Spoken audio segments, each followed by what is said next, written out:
Hello and welcome back to returning listeners and welcome to new listeners to the Skills Provision podcast.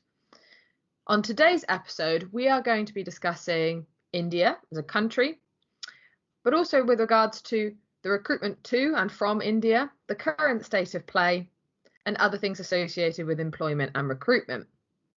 So on today's episode, we have myself, Francesca. We also have Pete. Hi. And we also have for the first time today joining us, Shah. Hello. Brilliant. So just for people listening out there, if you haven't already done so, don't forget to either like, share, subscribe, depending on what platform you're listening to this on. And yeah, let's get cracking.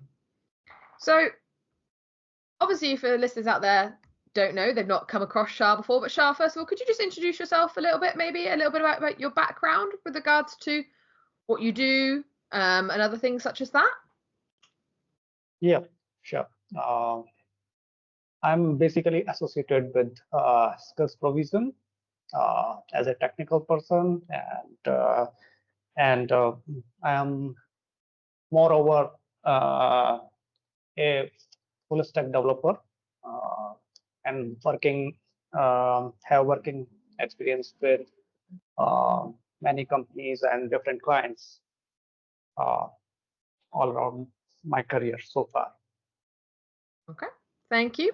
And for just everyone out there listening, where do you reside and where are you originally from, if you don't mind me asking? I live in Jaipur, and this is quite popular, and it is actually popular with the name Pink City, and it is in Rajasthan, India. Rajasthan is a state that is culturally very rich, and it attracts a lot of tourism every year. Brilliant, thank you. So obviously India is one of the largest countries in the world, and Indian workers find themselves relocating to many different countries. We here in the UK have a lot of workers that have relocated, and obviously there's mutual agreements with different countries around the world that India might have. From your perspective, Shah, and I appreciate this is a more, you're going to have a potentially a different viewpoint than we are, but what do you find are the positives or the challenges for you as an Indian worker, either within India or on a global scale? Right.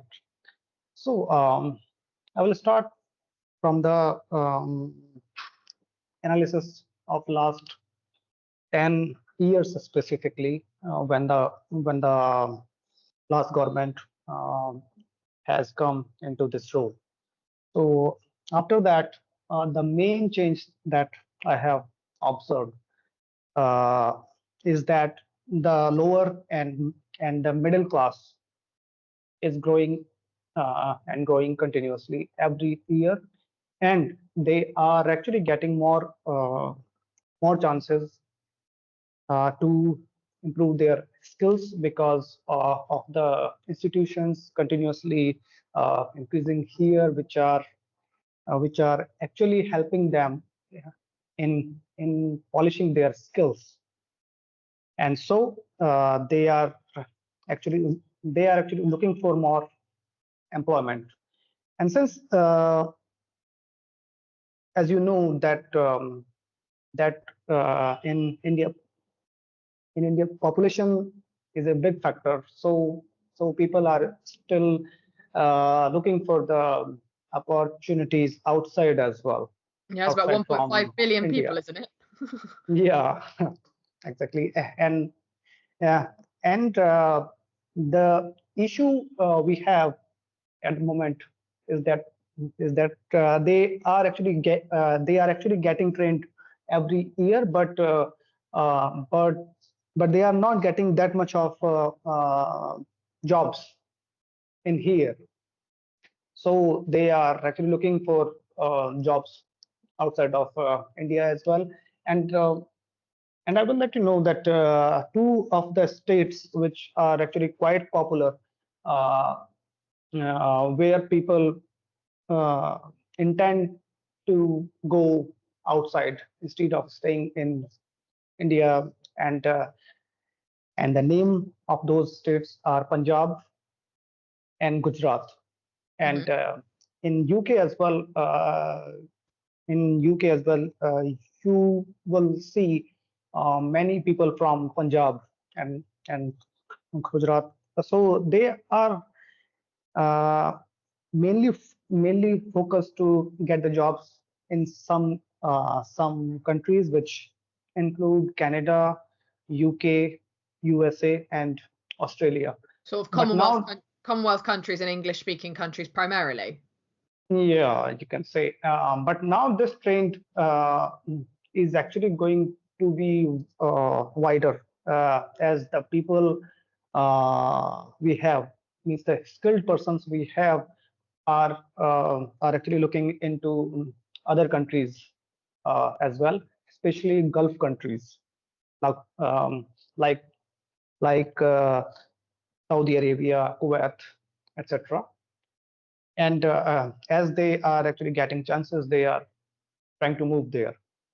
And in terms of employers, more of Indian employers are actually focusing to place them outside of India. That's So my you're point of saying view. you're saying companies in India are actually looking to send their workers abroad.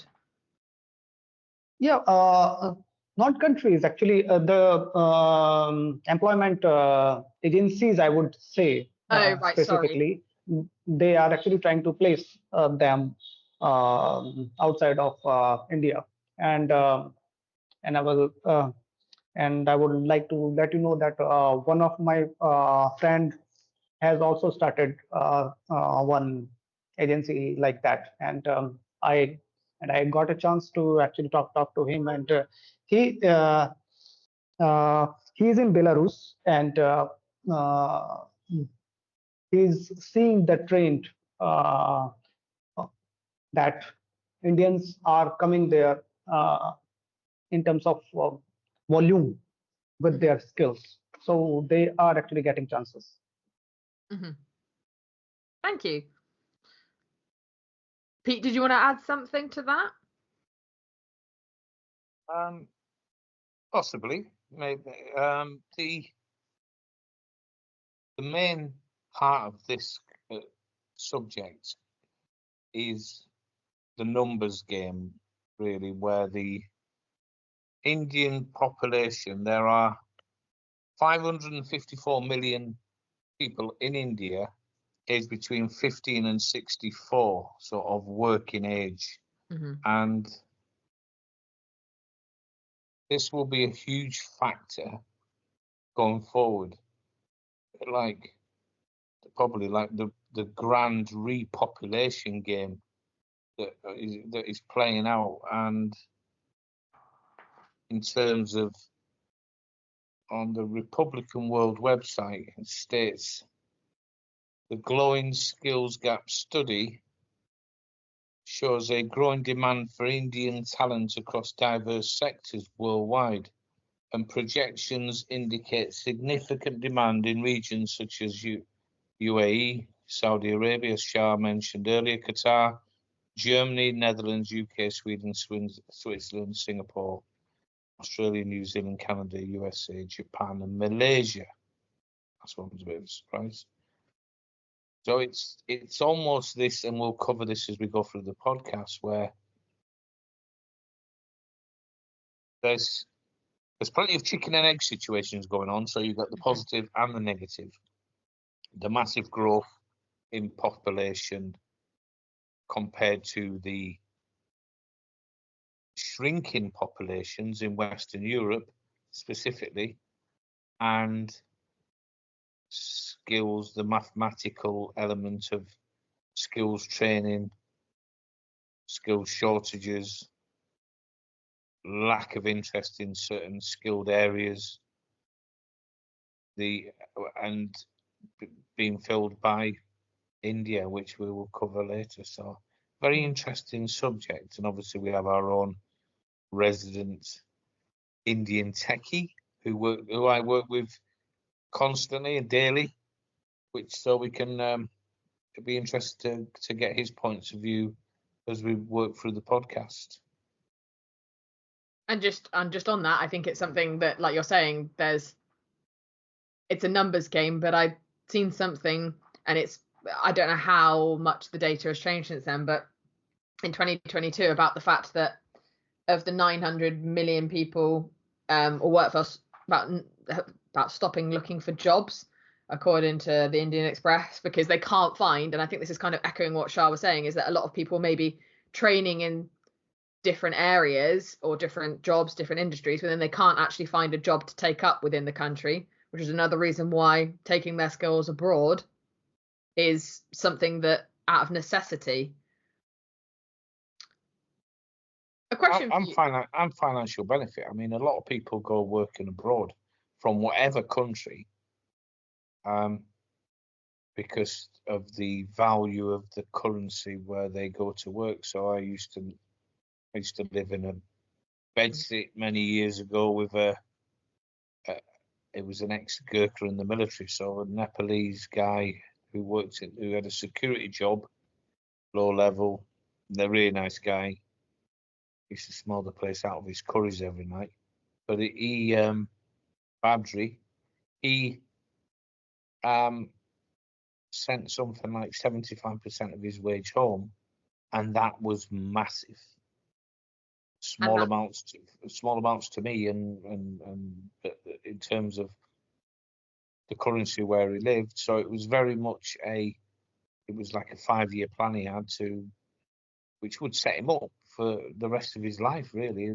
The money that it came from very much rural area, and I think there's a lot of that goes on where, certainly in the remote working, where you can arbitrate the differences of value of currency to your benefit, and do very well out of it. So yeah, well, according to World Bank in 2020, so again, this might be slightly outdated, it was estimated that Indians working overseas sent back, what's your guess, how much do you reckon in 2020? What, in pounds or dollars? It's in dollars. It's in dollars, the statistic I have, or the amount I have. What would you guess? 100 billion? You're not far off. 76 billion in 2020, which was a 9% drop. Obviously, pandemic didn't help around that sort of time. But India is the world's largest recipient of foreign remittances. Oh, bit of a tongue twister. But which actually really, it becomes this, and this is probably where partly, and I know we're going to get onto this in the podcast, the actual economic growth of India. So if you consider that all this money is traveling back to India by people who are not living there, it's massively improving the financial state of the country, because the people that are sending it there are not a burden. They're not buying the goods, but people are buying the goods on their behalf, and it's almost like it probably causes false economies in some aspects, where the economic state of a country would be dependent on the money that the people of that country generate and then spend, and the money that they save. But when you get people in countries like India, where say like $75 billion per year inflow, that can, and the value of that money. So if you said that $1 is equal to, like, so they say 5 to 1. So $5 equals $1 when it's translated into rupees or whatever it is, that you're starting to call, what you can produce is high growth. And I think that's where we're seeing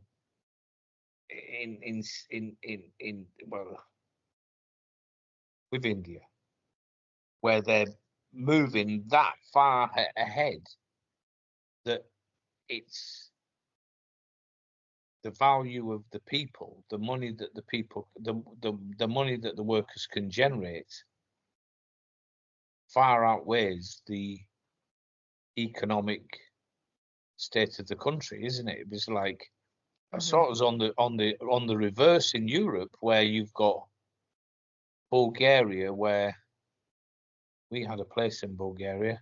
Didn't work out particularly well, but we did. And the average wage at the time in Bulgaria was 400 euros. That was highly skilled as well. 4 to 450 euros per month. And when we went shopping, we probably saw that most of the goods were half the price of the UK. But the average wage in the UK may have been like 1,500 to 2,000. So you got this discrepancy, which was almost killing the country in that respect, because they couldn't afford to go to the supermarkets and shop. They had to grow their own food in the gardens, and probably still do, and all this kind of stuff. So it becomes very great for people like expats that take their pensions over there and all this kind of stuff. But for the locals, and almost like the reverse is occurring in India, where people are able to generate vast sums of money from overseas and move it back into a country like India, where it's still relatively poor. But I believe it will change. You probably see, I mean, GDP's on the rise constantly. Their prices are going to go up in India. I think Shah's complained to me certainly many times that the exchange rate's not as favourable as it once was. So you're probably finding that this anomaly of it was great times, earning a lot of money, pumping it back into the Indian system and able to spend it, live like lords, is probably, the balance is probably shifting slightly and contracting. It was interesting, very interesting. Yeah. Something else I wanted to ask, Shah, something I see about being that I deal with workers from all over the world, I'm connected with a lot of people on LinkedIn, of which there's a lot of workers from India. And something I see a lot of them talk about, especially those that are still within India, is the work-life balance struggles and the expectations from the companies within India, and not being necessarily treated in the best way. Obviously, I appreciate you work for various different organizations and different things like that, but I don't know, can you comment on what it's like in terms of, is there real pressure for workers with regards to how the companies treat them? Is there really like a high expectation and very low reward? Yeah, about that, I will say my experience so far was actually good. But in the initial days when I actually worked for some small scale companies, I will say in small scale companies where you have a small team and a lot of work, yes, there is a lot of pressure to actually deliver the things. And as I'm in IT, so that specifically needs to work some extra time apart from your schedule, and that is also a point which we need to actually consider, that if people are actually working in technical world, there is a time zone issue. But other than that, I did not see any kind of a pressure in large level companies. But in small scale companies, yes, there is a pressure. And that comment that you've just said in terms of the time zone thing, I think I'm going to slightly change the order of where we were going with this, is that with those, with regards to remote work, it obviously is a big resource that India is used for. There's a lot of companies that outsource customer service, IT, various different aspects of their business they outsource. I know someone that works within the food industry and supermarket industry, and they have outsourced now all of their customer service to India, meaning that loads of workers within the UK have lost their jobs because of being able to save money and other things like that. From your experience working remotely, Shah, obviously you've touched on the time zone issues. Are there any other challenges that you personally find with regards to the remote working? The remote working, um, before commenting on that, I would like to point on a change which I have observed in jobs recently, especially after COVID.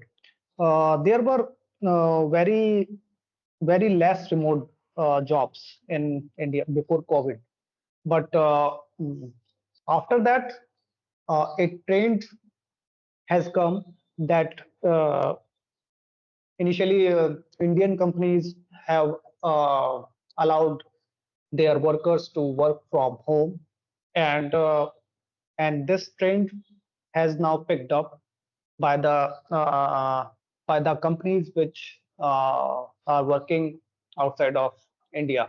Means the foreign companies are now quite open to give remote jobs in India, and and Indian people are actually working for many companies which uh, which are not in India, but they have trust in Indian workers which are working from the remote locations. Yeah, and I think COVID probably helped encourage that in some ways, because remote working globally became so much more of a thing, and it's something that had been done before, but perhaps it reinforced it as an option. Yes, exactly, and I agree with you on that part, that that the companies are now more open, and the main advantage of that in the small towns like I'm in, uh, even Indian companies are also allowing them to work from home for all their life. So people are getting more uh, exposure to the companies. Means they are actually getting more job offers, allowing them to work from home, and hence they can actually maintain their work-life balance because they are actually working from home, so they can take care of their family as well. But while actually working from home, there are a few constraints as well that companies have seen, which is one was the efficiency. In the initial days, it was good. It was actually good, but then it uh, started getting dropped by some percentage that I have seen. And now companies have started asking them to join the office maybe in a week for yeah, so a hybrid working pattern, which has been adopted in a lot of places. Yes. Yeah, exactly. But the advantage that I have seen is that yes, means people are getting more chances from the international employers in India, and that's a good thing for India. I know, and I also think the remote working opens up opportunities where people can't afford to relocate, but really want to further develop their career in whatever industry that they're in. By having those remote opportunities, it allows them to do that, but without having to worry about issues such as visas, which are something that for most places, if you're relocating, is something you have to consider, and not all employers are willing to go down that route. Pete, did you want to add anything with regards to the remote working within India? Yeah, I think that, and not just India as well, I believe that where this originates, the starting point, whether it be migrant workers, remote workers, whatever type of workers, it's the pursuit, or was the pursuit, of low paid, low cost labor. So probably started with the Indians, then into Pakistan, Malaysia, I don't know where after, no, Africa, and this worldwide, almost like moving around, where the Indian workers, you 10 years ago, techies, you could get working at $3 an hour, and it's now a lot more than that. And then you sort of move around, and then, like say, into Pakistan, Malaysia, Africa. So from the employer's point of view, generically looking in, seems to be that they view, let's say, remote workers from overseas primarily as a low-cost solution, where I think that's drying up, or will dry up, or is going to dry up eventually, and which will be fair, and the yardstick, measuring stick, will become more quality based, where if you've got a remote workforce in the United States, the United Kingdom, Scandinavia, and India, the pay should be related to the quality of service and the delivery, not so much we pay you less because where you live. And that balance is, certainly in India, as India becomes more powerful in the world market, and they are, and they're going to be even more, then looking in their direction for cheap labour is going to be a struggle. Looking at that country for a solid, skilled labour workforce, yeah, they've got the numbers. So there are certain anomalies with remote workforces. When you could use India as an example, where you have a remote worker in Norway, India, United Kingdom, United States, do they all get paid the same? When the cost of living in Norway can be 30 times that of India, maybe less than that, maybe like 15 or something, but massively different. Often, because I've lived in Norway, it could be up near £10 a pint, £8 for a small coffee, that kind of thing. So there are factors, I guess, that employers of remote workers need to take into account. And as remote becomes more popular, skilled labour becomes more in demand, regardless of location. Quality is quality wherever it's delivered from, really. Yeah. Then the yardstick starts to change, and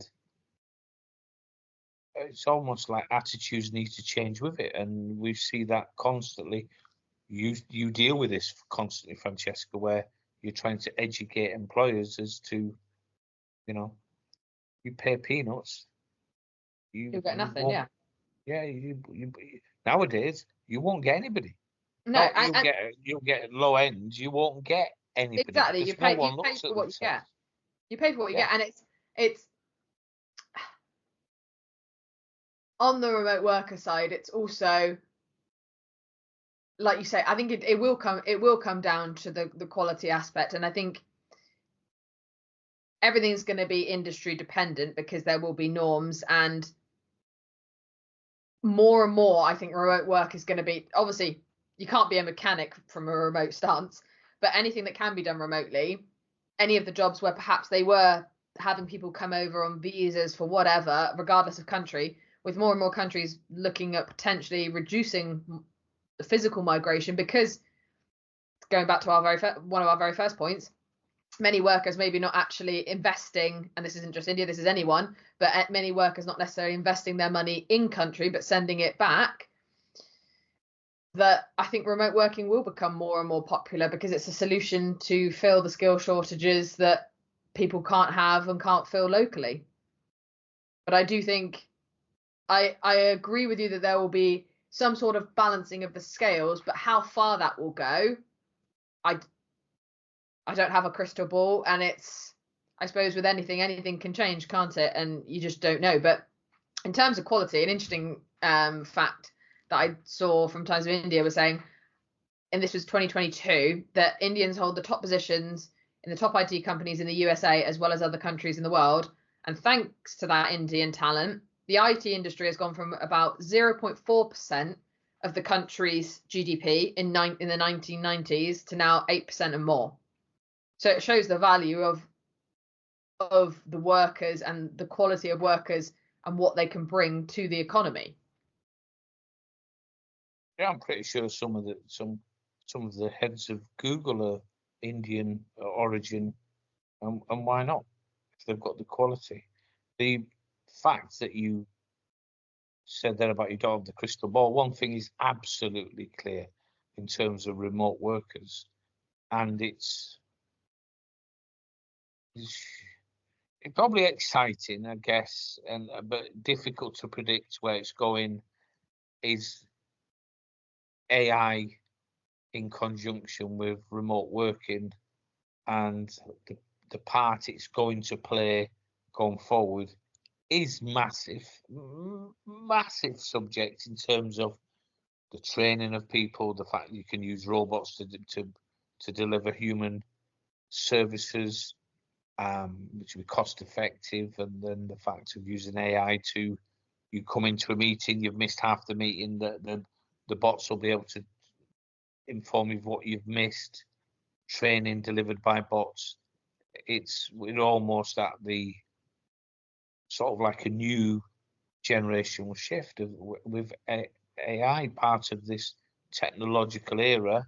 It's almost like a new era, which is going to be bot derived, incorporated into our lives, automated driving, or everything. It's going to have, it's almost like you look at something, the traditional subject, and you can introduce the robot element to it in some aspects. It's just not easy at this moment in time. It's complicated, it's costly.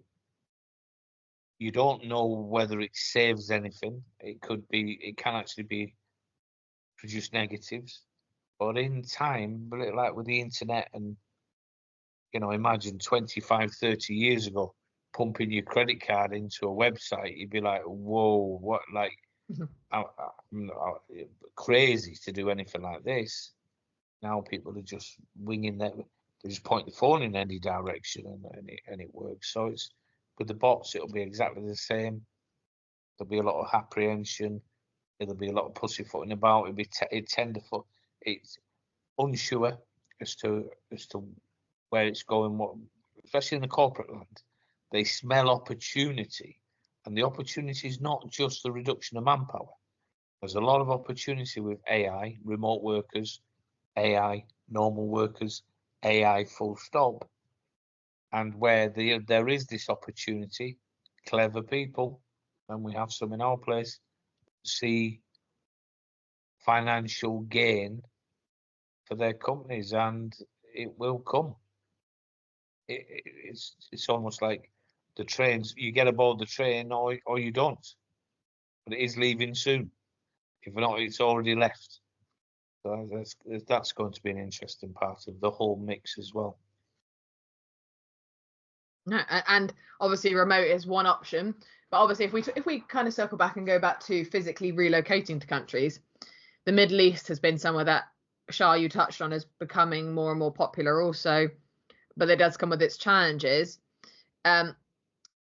So more than now, again, Shah, you might need to interpret this a bit for me because I'm never quite sure what this actually translates to. That there's about 88.8 lakh. I'm not sure if I'm pronouncing that correctly, so please do correct me if I'm not. Yes, it is correct. What does that translate to, if you don't mind me asking? What is 88.8 lakh? Just a second. Let me write it here, then I will tell you.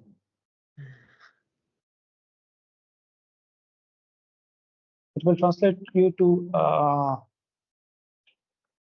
8.8 millions. Thank you. And of that, about 34.1 live in the UAE. So of those people that are going overseas, it's estimated that about 34.1, so 3.4 million. Is that correct, Shah? No, it's actually 0.34 million. 0.34 million. Oh, okay, not as many as I thought. That live in the UAE, and then 25.9 in Saudi Arabia. And then there's various different ones within the further countries within Qatar, Oman, etc. The Middle East is obviously comes with its benefits. One of the biggest things being the tax-free salaries. But what I have noticed a lot of the time when we are approached by companies in the Middle East is the real disparity, again, in terms of what they pay people, not necessarily based on the skill set, but based more so on where they come from geographically. So not too dissimilar necessarily with the remote work, but the fact that there is this massive difference in how the workers are treated from a financial perspective. Now, Shah, you've never worked in the Middle East, have you? No, I don't have experience working there, but some of my friends actually work there. Mm-hmm. And what have you found there, if you don't mind me sharing? And obviously, no naming of names or anything, but what have you heard about their experience with regards to working in the Middle East? Because it's always good to get more perspectives, more hands-on perspectives, if you will. Yeah, the main advantage to work in the Middle East is one of them is it is actually near by India, so the traveling time is lesser, and and people are actually finding the environment is a bit similar as India. So that is another factor, and obviously their currency value is higher than India, especially in Kuwait. So it is attracting more and more people from India, and especially in the southern states of India, which include Tamil Nadu, Kerala, and Andhra. Medical field related persons are getting placed in those countries, specifically like nurses and doctors, or yes, exactly. And because in the southern states, especially in Kerala, they have a environment of training in the field of healthcare. So so they are exporting people outside for those specific services, and they are actually working good, really good. So so they are in demand as well, including Arab countries. They are also getting placed in Malaysia, Indonesia, and Australia as well. Mm-hmm. And about the No, after you, Shah, you carry on.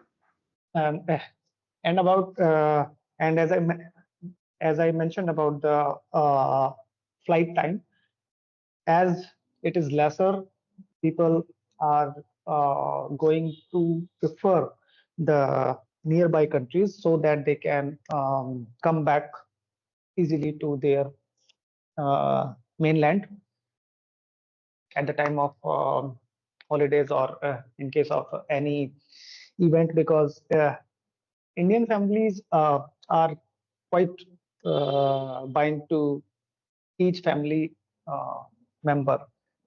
So we have many many festivals throughout the year, and in that, people from India specifically try to be there with their family.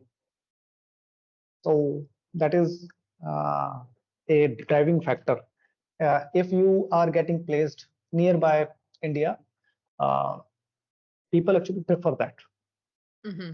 And I've also been seeing that there's been a shift or an increase in people pursuing the Middle East student-wise, more enrollments in universities within the UAE, starting to kind of potentially outperform the US and UK as target destinations from an education point of view. From education point of view, I don't think that is a trend right now. But if you have seen that, maybe you have studied there, studied something in the news. But the main trend that I can see about the education is that in India itself, premier institutions are growing day by day, and and they are actually generating more and more skilled people. And if people are actually looking to get education outside, in my point of view, they are actually still looking into three countries: UK, USA, and Canada. And after that, Australia comes. Interesting. Yeah. Again, like you say, you don't necessarily or can't always take everything you see online or in the news as fact, or it's always good to see actually what people are finding on the ground themselves. I've got a few questions for Shah myself. The India Gulf Migration Corridor is one of the world's busiest. A lot of obviously millions of people moving through that corridor, mainly to the Middle East. One thing I noticed when I started working at Skills Provision and do a lot of technical stuff, deal with a lot of the data in the back end, is that the massive number of Indian people that reside in the Middle East, which was initially a surprise to me because I wasn't educated in these things. But the question I asked, because like I said, I work in this area constantly. A lot of these people that we have registered on the book, Shah, are looking to move to the UK or Europe, away from the Middle East. Now, if the Middle East is a oil-rich, resource-rich country, affording strong wages for the migrating Indians, why is there such a strong appetite to move to the UK and certainly under the visa sponsorship ticket, or mainland Europe? Do you have any ideas why? I don't have an exact idea about that, but the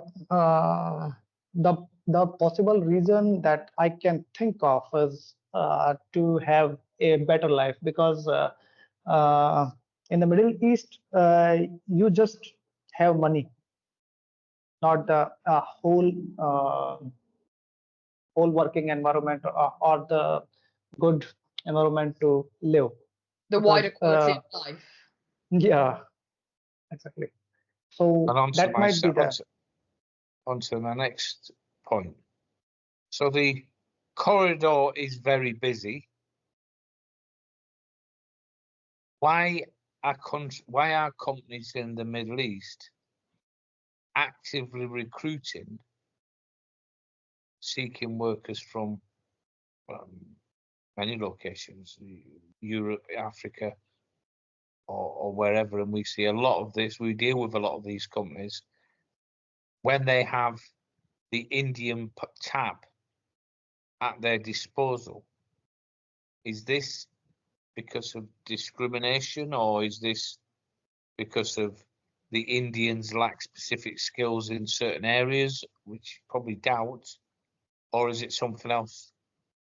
Why are the Middle East companies actively recruiting when they can get all their manpower from India? So for that, I will give the credit to Indian economy, which is actually growing at the rate of more than 6%, if I have the right facts. So as I said, in the last 10 years, it has raised the level of life in India. So people are expecting a better life, more payment, and this might be the reason that why those Gulf country related companies are actually looking in other countries, especially Because in They cannot African find the countries. people because they're struggling to find the people in India. Is that? If I may At interject, the price. I was going to say, I think it comes down to now they've got so used to having things in a certain way, which comes back to say like the remote working conversation about, well, we used to be able to pay this person this amount from this country, and they don't necessarily think that now the value of these people have changed, but the workers' perceptions have changed because they know that they can potentially go somewhere else and get more money or whatever it may be, or the better quality of life, like Shah was saying. So from their perspective, they're not so easily obtainable, perhaps. I don't know if that's necessarily the right word. Yes, I think that was I wanted to say. So thank you, Pran, for correcting me. So that is the reason I think why they are actually looking for other options to get the manpower from the other countries. Yeah. Something else that I also note from like when I speak, Pete, for your kind of the feedback that we get a lot of the time, and obviously I can't comment because I've never been educated in India. My education has always been in the UK. Is that a lot of companies, I can't speak for lower end skills where maybe a university degree is not needed, but they like to see education from a European or Western university because they consider the quality and the delivery of the course that is being given as higher than that within India. The question I wanted to ask you, Shah, actually on that is, do you get many international students from other countries come to India for education? Yes, we get that, but not from the countries like UK, US, Canada, or so, but from the African countries and some specific European countries as well, but not from the American countries and those rich countries. Mm-hmm. But yes, from the other part of world, yes, we get them, especially from Nigeria. We have a lot of students here who are actually getting their education here in the colleges and universities. Interesting. Thank you. Didn't know that. Pete, did you have another question? No, it's fine. Thank you, sir. And just one more question on the education side of things. Do you have any personal experience or anyone around you that do you feel that is a fair statement when the Middle Eastern companies make this assumption that the quality of education is better at, say, an Australian university versus a university in India? Do you have anyone that's been to university abroad that they can comment? Maybe they've done a bachelor's at home and then done the master's abroad, or whatever. Do you have any kind of thoughts on that? Yes, still, actually, we have some universities, and those are called Indian Institute of Technology, or in short, we actually call them IITs. So they are there, but they are actually quite less. And as you know, the number of students we have is quite high. So all of them don't get admission in those premier institutes. So uh, so actually, people are looking to get education from outside. And yes, from my point of view, the education of some top colleges in US, UK is better than India. Although we have means quite a similar level of institutes, which I mentioned as IITs here, but still the number of colleges are quite less, which are as good as those IITs. So people are actually looking to go outside. And comes to your question, I did not see any companies yet, means so far, who is actually looking to get who is actually looking to see and education from outside country, and not from Indian institute. But if you have a degree from outside college like MIT or Cambridge, that actually makes a difference if that is in your resume. That I have seen. So you do know, yeah, okay. So I suppose it all depends on what you're able to get access to, whether it is considered a premier university within India or whether it's not viewed as that, that maybe there is some disparity between how employers might view. And would you say you notice that difference? Sorry if I've misinterpreted something. Do you also notice that difference in country if someone has been educated in country versus educated abroad and then come home? Do you notice a difference in how they're treated in that respect? Oh, it was the case earlier, but not now. After the startup culture has started here in India, and that was also in these last years. I was actually coming to that topic of a startup ecosystem. So now the if you are aware that Indian startup ecosystem is quite growing at this moment, and they are consuming all those talents from those top institutions in India. So most of them are actually working in one of the top startups in India, and they are actually paying equivalent to the international companies like Google or Facebook or Microsoft and top companies, I mean. So brain draining problem from India has started to actually slow down now. Okay. And that is helping Indian companies to actually provide talent to employers who are actually looking for some specific skills. And Indian companies have have those candidates with that skill set now. So that's good in terms of that. Thank you. In terms of the next sort of point I have on here was to do with the economy, which we've sort of touched on already, but then also noted about climate change. This is not something that I necessarily have too much to say myself on.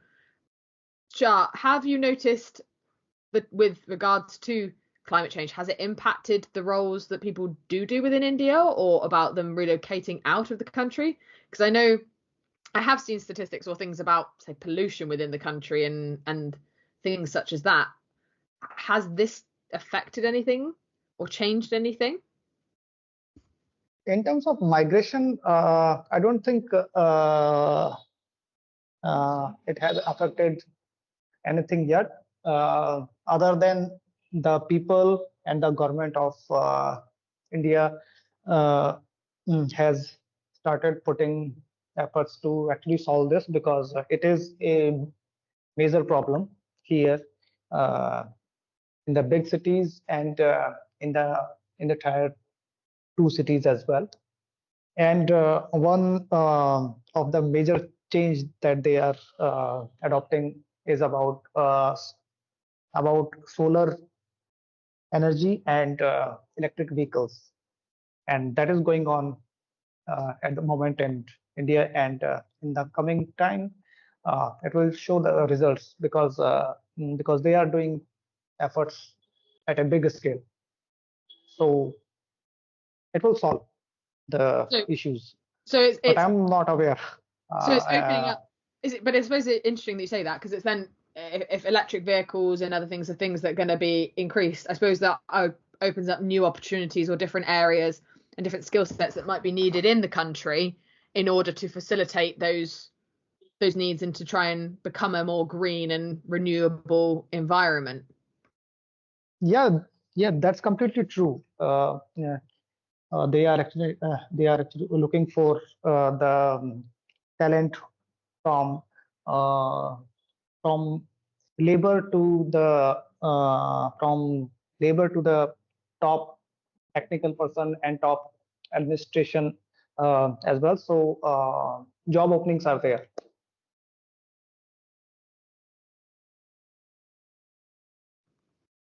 Pete, did you want to comment as far as the climate change aspect? I don't have a lot to say. I mean, it's obviously a problem, and this is one of the issues when I was saying about the chicken and egg situation, where you get the positive side, lots of workers, the chance of strong economic growth, and then India, like with China and other Asian countries, and how do you wrap all that up into a green energy solution when the power is derived from coal power stations? There's millions upon millions of vehicles on the road, which you just can't click your fingers, and it's not. I mean, they've got the elections going on at this moment in time in India, and it's this game of, and it's like, it really is like the ultimate can kicking game that's being played out at this moment in time, where we've sort of gone from 2030 to now 2040 extensions. Countries like Bangladesh are saying we're not going to be anywhere near ready, so they're looking at extending now to 2040. And in India, part of the manifesto for the, I'm not sure how to pronounce this one, Shah, Bharatiya Janata Party, part of their manifesto is we're working towards zero emissions by 2070. So you're like, 2070? We'll all be gone by then. So it's almost like slow time. Wealthy countries can, with dropping populations, can, not with ease, but can start migrating towards zero emissions and improving the climate, less damage to the ozone layer. But there's other countries where it's laughable, to be honest. And like, I spent time in Kosovo living under a coal-fed power station. I mean, right underneath it. Couldn't see your hand in front of your face in the morning. Only for 6 months breathing that crap in. Is this thing that countries where people are struggling to put food on the table, to heat their homes or to secure it from the weather, are not overly bothered about climate or anything to do with it, when just surviving is difficult enough. So it's almost like you have to be, my own opinion is, you've got to find this economic balance, which is not there.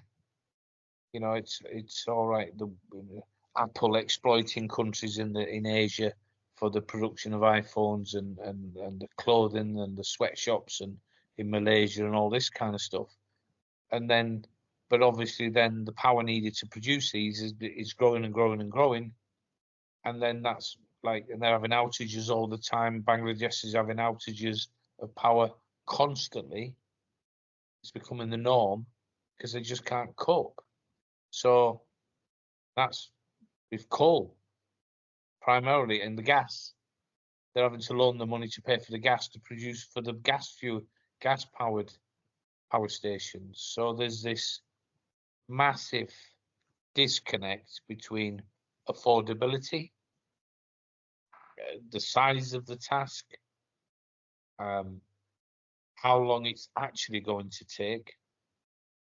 And you probably look at it and think, in certain countries, certain areas, we're probably moving closer now, and in some it could be hundreds of years until everything's, and because you're gonna have to, it's almost like you've got to solve the economics of the places before you can truly start talking about green, environmentally friendly.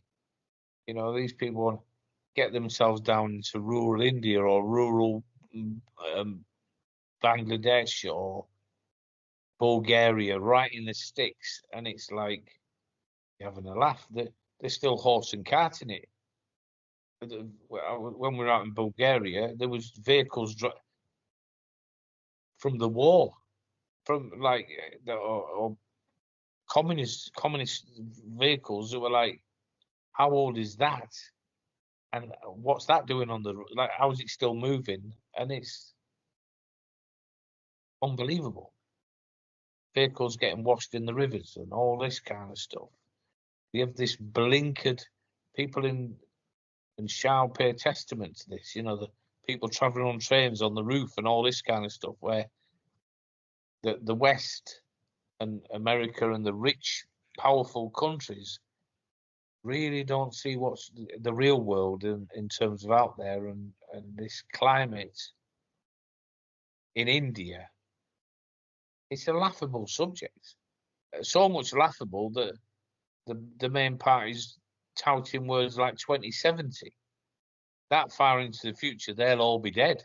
They're like, yeah, we'll kick that can right as far down that road as we can, because we can't cope with the situation we produce, the fossil fuels and all this kind of stuff. It's like, how does it can't just flick your switch and everything become nuclear fusion or something like that, and everyone in India's got an environmentally friendly vehicle and a disposing of waste in a proper way and all this kind of stuff. When I think in some areas in India, they throw the bodies into, dead bodies go into the river or the water system. It's like crazy. So long way to go, and the British press, as well as a lot of the Westerners, like to jump on board this one. They really need to get on the plane and get themselves out into some of these right out the way Asian rural countries and places and sample what life is really like for those living there. Yeah, commenting from afar is one thing, living it is a completely different thing. When I went to Iraq, and once I'd calmed down from the how hot is this? 55 degrees. Getting off the plane must have been 10, 12 degrees on the plane. to 55 degrees, and I'm like, wow.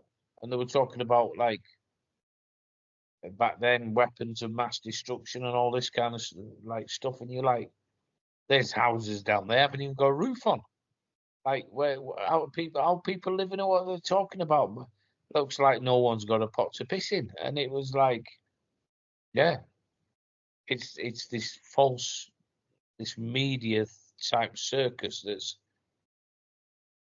And if Shah was to talk, he can pick it up and talk about, like, where he lives, what's it really like in terms of, like, environmentally friendly. Probably in most instances, zero. No one's interested. They're more interested in feeding the families and trying to survive. On that soapbox moment, I'll step aside and let Shah tell us about what it's really like in India, because he's been on his travels as well, in terms of the environment.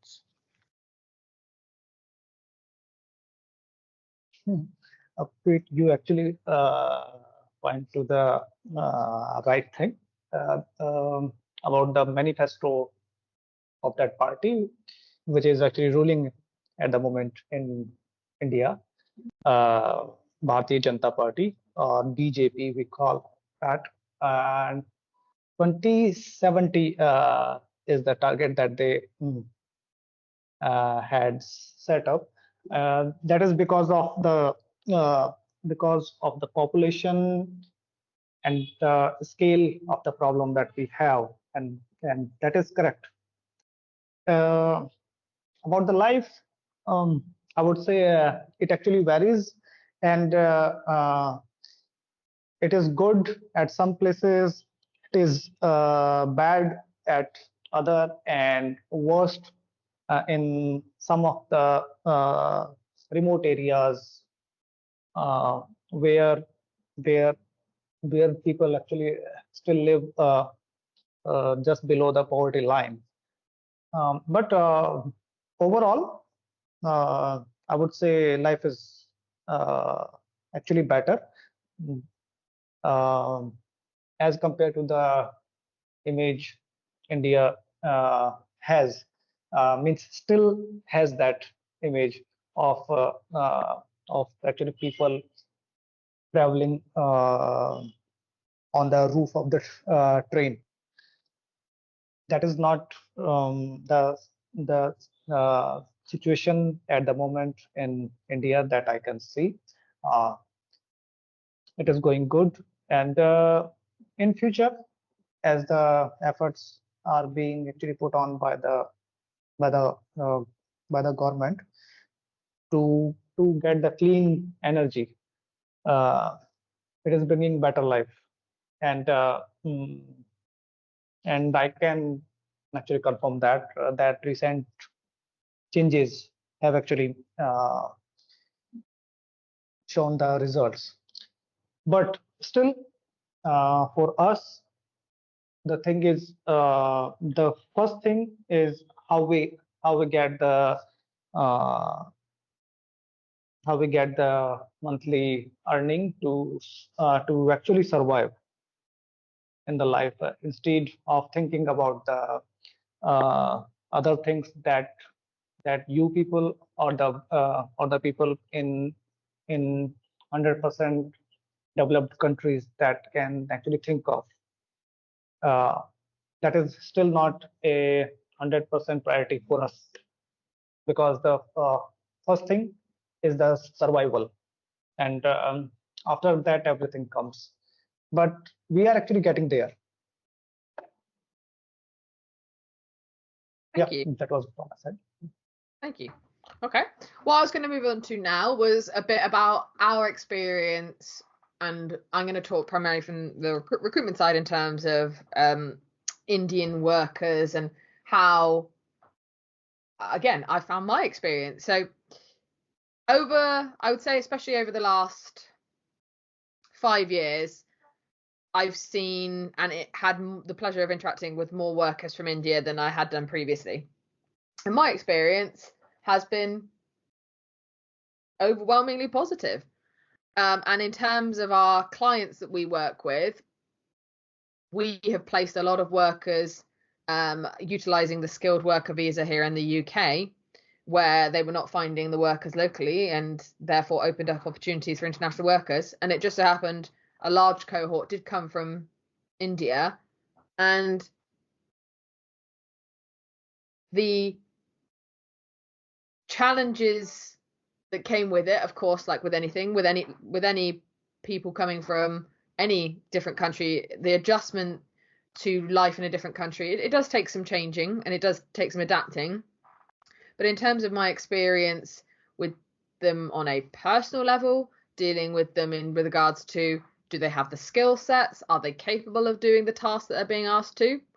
I didn't necessarily find there have been any major red flags. I do think there is differences in the way of working, perhaps, and again, it might come down from a cultural perspective in terms of maybe being slightly more relaxed in terms of the workers I'm talking about now, working in a production environment, the level of expectation here in the West being a bit more rigorous than perhaps these guys were used to, coming from a more relaxed environment of the pace and everything being a bit slower.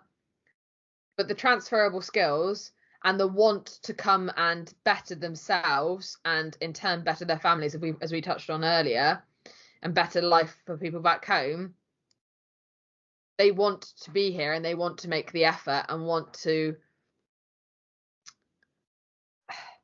please all that are involved, be that us that have helped them find the opportunity, the employers, but also be able to set a positive experience and knock-on effect for all of those involved and surrounding them, in that when they come here, they can say proudly that I'm working in either the UK, Australia, wherever it may be, but there's a sense of pride that they want to come and work abroad, to then be able to tell their families back home that I've done it, I've made it, and being given opportunities to further develop themselves.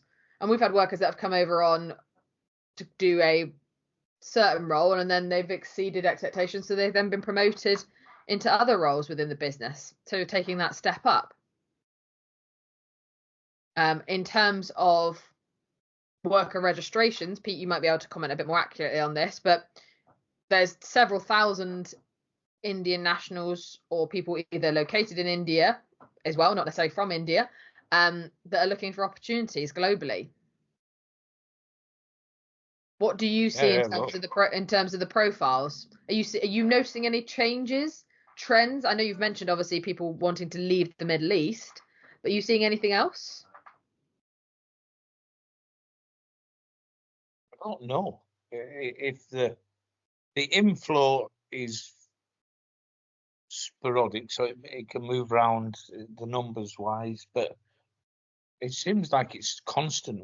There are a lot of Indian workers looking for overseas employment. There are a lot of other nationalities looking for overseas employment. I think that the biggest issue I see, trends. I'll go back to that. So, or what I've learned, or what my own opinion, I guess it would be more important to say that, is that there's a natural underestimation. I don't know why, or maybe it's a thing in the West, knock on from colonialism or whatever it was called, of the looking down on certain groups of people naturally without realizing you're doing it. So this Indians, the Pakistanis, the Africans naturally sort of like screw your face up and think they're all rubbish. They haven't got a clue. They were educated under a rock, and we're only looking for workers in those areas because we can't find anyone else. And I guess I had similar, slightly different from my history of work, being forces primarily when I was younger. I sort of went along with it. Not worth a light. They don't know. They wouldn't know hard work if it hit them in the face, that kind of thing.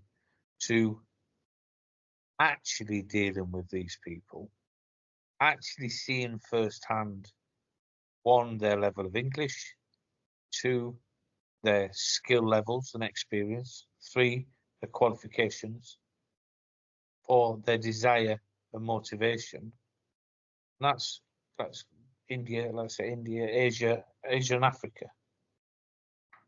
It's then sort of like dawning on me as time's going on that these people are actually better in a sort of generic sense than the Europeans, the Americans, and certainly those in the Middle East.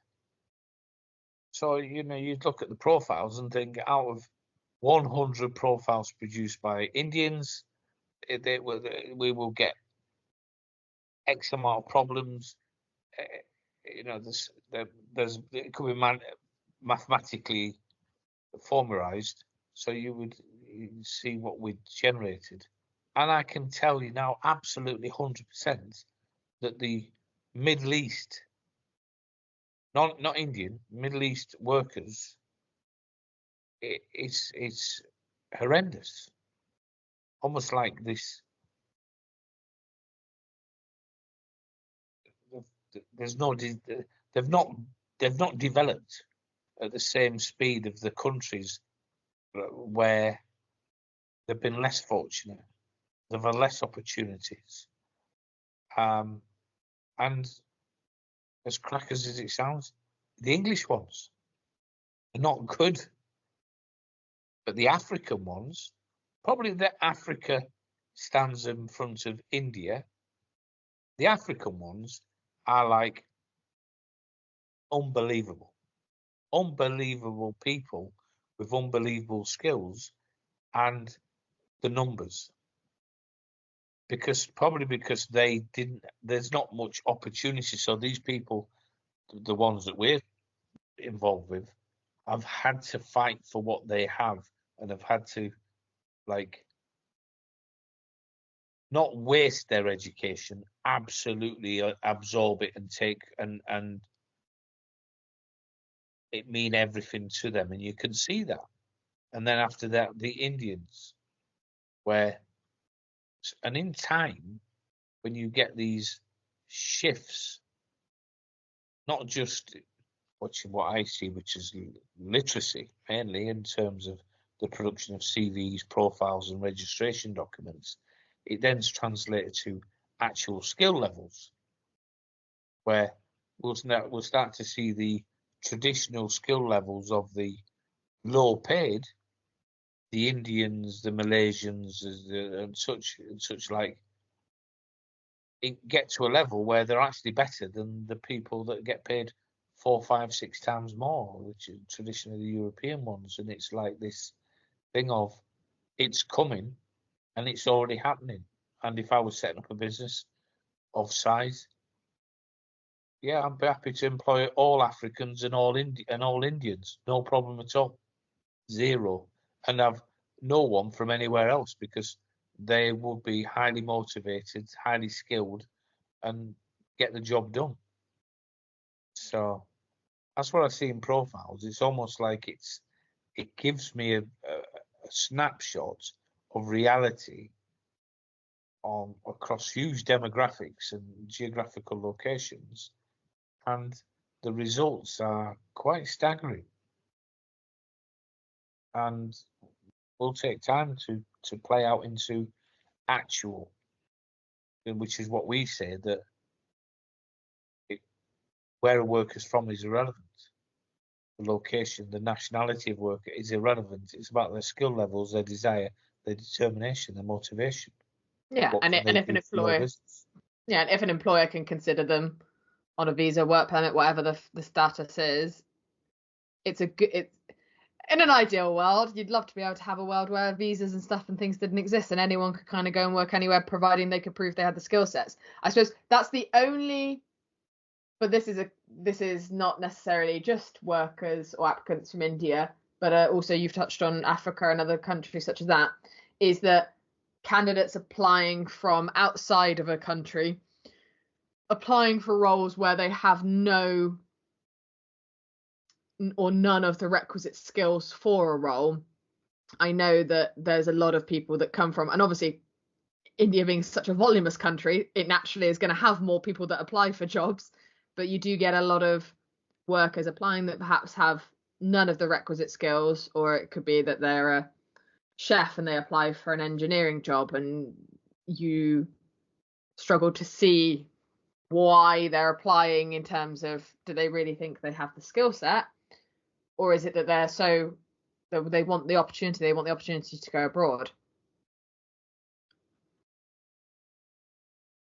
Do you have any other comments, either of you, in terms of what you see for the future then, maybe with Indian workers? I know we've been touching on things as we've been going, but are there any other sort of closing statements or remarks you have as far as where you see either workers within India, workers into India, workers out from India, remote working, anything we've talked on? Where do you see the future as far as India goes? I suppose I'll jump in there. Charles probably fallen asleep. By 2027, India is predicted to be the third strongest country in the world, surpassing Germany and Japan. And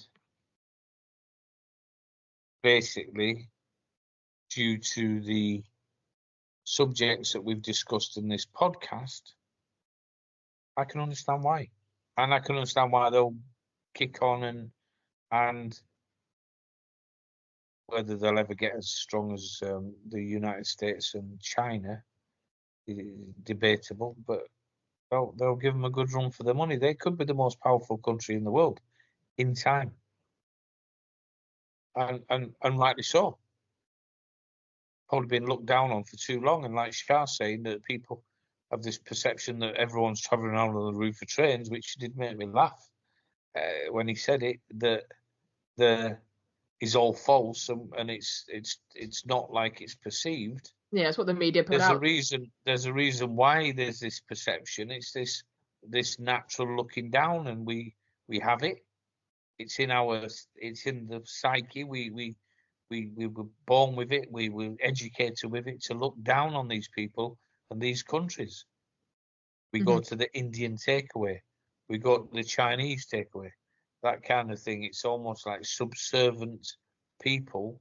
And having worked with Shah for, I don't know how long, 6-7 years maybe, to guess, that I'm more respectful and impressed by Indian people and trusting of Indian people and friendly to Indian people. And so much so, me and my wife may go over there, may go and visit Shah over there in Waka land, where the big snakes live and the big spiders, and we'll go out hiking and have a bit of a laugh with the wife, jumping up trees and all that kind of stuff, running away, frightened of her own shadow. So it could be, it's changing. The world's changing, and so's my attitude towards it, I guess, and long may that continue. I think on that, I think obviously with the economy growing, I think there'll be more stronger relationships between countries and more of the agreements and maybe more reciprocal things. I know there's already ones that exist between, say, the UK and India for different things, but I think there will be more, hopefully, a more awareness that with regards to workers, if you cannot find them, India is a good place to potentially look for people, So those agreements or relationships or perhaps special visas or special work permits, whatever it may be, if the job physically needs to be done within that country, that it's a good option to look at. And it's something that would hopefully alleviate the challenges that those businesses are facing. I do think remote working, as far as that goes, I do think that will still become or still be one of the largest factors or largest parts, and businesses will still utilize that. Whether more and more different roles, and like you say, the use of AI, whether it will have an impact positively or negatively, only time will tell. Shah, did you want to add your thoughts? I just want to say to every person that if you are looking for any person from any skill set, this is India that you can actually that you can actually look into, and you will find the right person at whatever skill of education or skills you are looking for. So with that, I will close my comments. Okay. Well, as I said, if you haven't already done so, and if you're able to, please like, share, subscribe, follow, whatever you can do on the platform you're listening to this podcast on. We will see you all soon on the next one. So from me, Francesca, it's goodbye. And from me, Pete, see you later.